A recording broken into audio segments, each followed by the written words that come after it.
পুনৰ নতুন এটা ভিডিঅ'লৈ সকলোকে স্বাগতম জনাইছোঁ।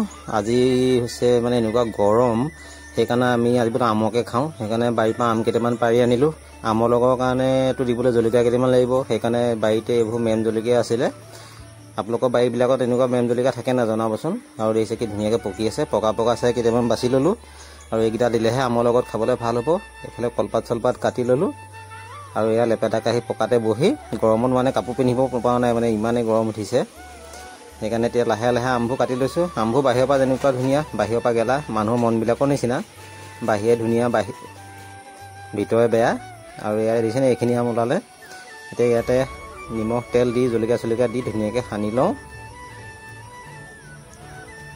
আমটো ইমান টেঙা নহয় বাৰু, হ'লেও অকণমান জ্বলা দিলে খাই ভাল লাগে। আৰু এয়া কলপাতত খোৱা সোৱাদৰ সুকীয়া বেলেগ। এইফালে এনেকৈ লেপেটা কাঢ়ি ল'লোঁ আৰু গৰমৰ কথা যেতিয়া।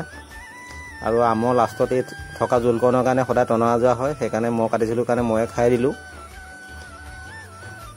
আৰু এইফালে কল এথোকা আছিলে, জাহাজী কল থোকাও কাটি ল'লোঁ। বান্দৰৰ উৎপাতত ৰাখিব পৰা নাই। এতিয়া গা পা ধুই মেলি ল'লোঁ, ভাতকেইটা খাই লওঁ।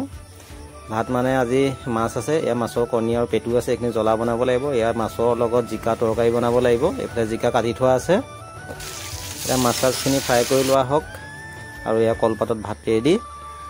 এইফালে চব্জি আছে, দালি তৰকাৰী মাছৰ লগত, মাছৰ কণী ভাজি, মাছ ফ্ৰাই, আৰু লগত আছে এয়া এইটো গাজৰৰ লগত এটা বেলেগ চব্জি। এয়া হৈছে লোকেল মাছৰ তৰকাৰীৰ লগত জিকা। এনেকৈ আৰু আজি ভাতটো খাই দিওঁ। আপোনালোকে এনেকৈ খাই ভাল পায় নে কমেণ্ট কৰি জনাবচোন।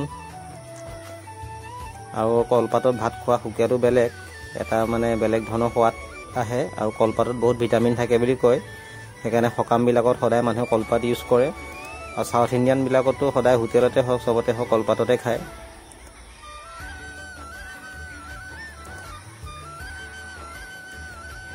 আপোনালোকে এনেকৈ যদি খাই ভাল পায় মোক কমেণ্ট কৰি জনাব। আৰু যদি ভিডিঅ'টো ভাল লাগে লাইক কমেণ্ট শ্বেয়াৰ ছাবস্ক্ৰাইব কৰিব। আজিলৈ বাই বাই।